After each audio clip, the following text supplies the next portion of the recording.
Good afternoon, everyone. 'Tis I, Letty Jenkins 007, and welcome back to Viewer Variant Series. In case you're new here, in this series I take a look at viewer-suggested weapon builds and rank them in their effectiveness in core domination, ground war, and plunder. And in this chart I use to rank these builds, it's not so much of a pass or fail system, it's more of an appreciation or disappointment scale.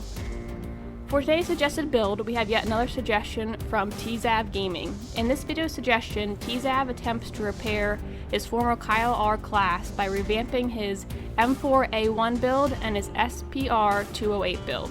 The M4 looks to be better at range than its predecessor, and the SP-R looks to be much faster. If you want to see my last video on this class, click the link in the top right corner of your screen, or check the description below for the link there as well. So without further delay, let's start taking a look at this new Kyle Reese inspired class. To start this class, we have the Kyle Reese M4A1. This build starts off with a monolithic suppressor for sound suppression and boosted range at the cost of ADS speed. The Corvus Custom Marksman barrel is next to boost our range and recoil control at the cost of general mobility. The Scout Combat Optic is attached for a boosted visual engagement range at the cost of ADS speed. 50-round magazines are employed for a 66% increase in our ammo capacity at the cost of mobility. And this build is rounded off by the Commando foregrip for boosted recoil and aiming stability while slowing our movement speed.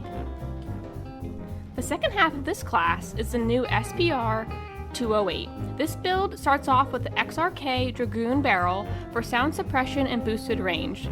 The variable zoom scope offers a variety of medium to long visual range engagement options at the cost of ADS speed. The focus perk is used to reduce flinch and for a boosted range. The 338 Lapua rounds are next used for the boosted damage and range at the cost of recoil control and ADS speed. This build is then again rounded off by the Commando foregrip for boosted recoil and aiming stability while slowing our movement speed. TZAV has also requested specific perks with this class, and they are as follows. Perk 1 is Quick Fix for rapid healing after killing an enemy.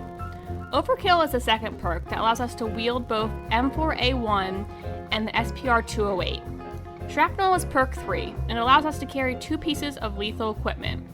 For a tactical, we have flashbangs, and our lethal option is claymores. Right off the bat, I felt better about this class. Spawning in with the M4 instead of the SP-R was already an improvement.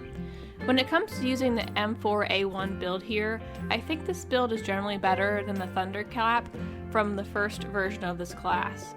It's a little slower, but it's very accurate, suppressed, and has a good amount of ammo.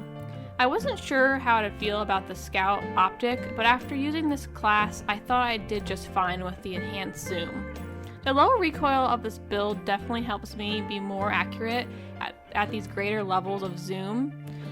The SP-R build is a huge leap forward when compared to its first version. The Dragoon barrel is great because it's suppressed, has boosted range, and barely harms ADS speed.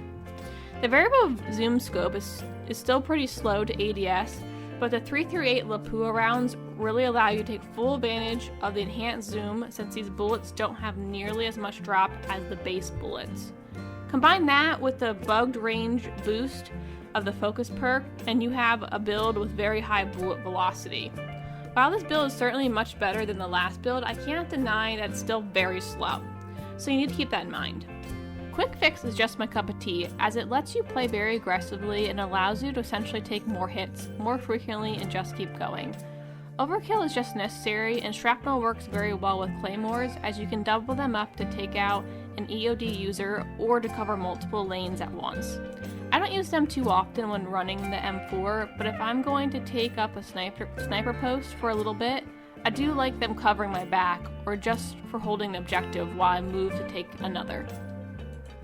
For core domination, TZAV's Kyle R 2.0 class gets itself an 8 out of 10. While I loaded into a losing match on Promenade, I can't deny this new Kyle R class was very effective and flexible in these ground war fights. I was able to pretty easily fight at medium ranges against multiple enemies with the M4A1, and was even able to get some cheeky headshots using the SP-R. I didn't find myself noticing the bullet travel time or drop and variable zoom scope came in handy a few times when I needed to hit a precisely mounted target. I struggled to hold the outer lanes with this sniper, but that was mostly because cover was minimal, given we were pushed back to E. Despite that, I really enjoyed everything about this class for this mode. The claymores helped me a lot on Anaya Palace. The flashbang almost gave me a perfect flank if it wasn't for a cruise missile. And the perk set worked perfectly well with me. Quick Fix kept me fighting longer, overkill was needed, and shrapnel made sure that even EOD users died to my double claymores. Overall, this class was fantastic for this game mode.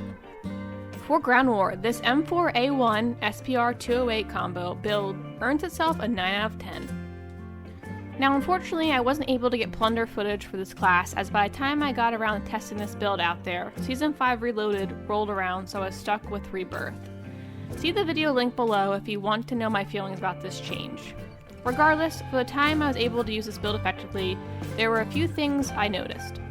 At medium to medium close ranges, the M4 was a beast, and I really felt like I was having a hard time using it. The SP-R was honestly better than I expected, since the variable zoom actually helped me out on a few occasions. Double claymores and stairwells helped me stay alive at least one occasion, and the flashbang was a good disorientation device. However, not everything was sunshine and rainbows. The M4 close-up and SMG territory failed me at critical times, but that's only because SMGs are dominant in their respective range. Quick Fix was borderline useless here, unless I had won a very close gunfight and then had my health regained very quickly. Unfortunately, it does nothing to heal armor. And while it was never prevalent, I could see how lacking amped could make this class slower when weapons need to be swapped. Overall, I wasn't able to get a ton of experience with this class, but I did like what I was able to get out of it. This M4 and SP-R class racks a 7 out of 10 for Warzone and Plunder. In basically every way, the Kyle R 2.0 class is a vast improvement over its initial form. The M4A1 is much better at medium and long ranges while holding its own up close as well. This SP-R was much faster than before, but is by no means a snappy build. This SP-R also has the benefit of the Lapua rounds instead of the base ammo, and that makes for more consistent one-shot kill in core domination and ground war.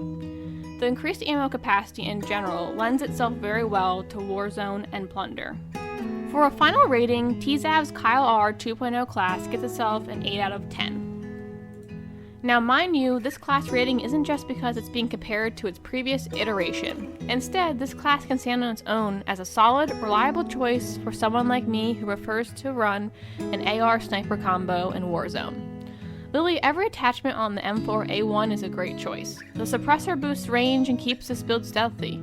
The long barrel and commando foregrip work in tandem to boost range and cut down on both types of recoil. The extended mags give us plenty of ammo for whatever situation we find ourselves in, and the scout optic isn't my favorite, but it's definitely a nice change of pace. The SP-R is a great weapon on its own, and this build is a great backup for the M4. The double claymores are sure to annoy plenty of people, and Quick Fix is still my favorite first perk. If you are looking for some variety and want a solid American loadout, you can't go wrong with the Kyle R 2.0. So with that, I'm all done with this viewer variant. What did you think of this class? Do you agree with me, or do your opinions differ from mine? Either way, let me know in the comments below and I'll get back to you. Subscribe to me as a great way to keep up with all my latest Modern Warfare content. I've been your host, Lady Jenkins 007. I've really truly appreciated all your time, and until next time, I will see you later.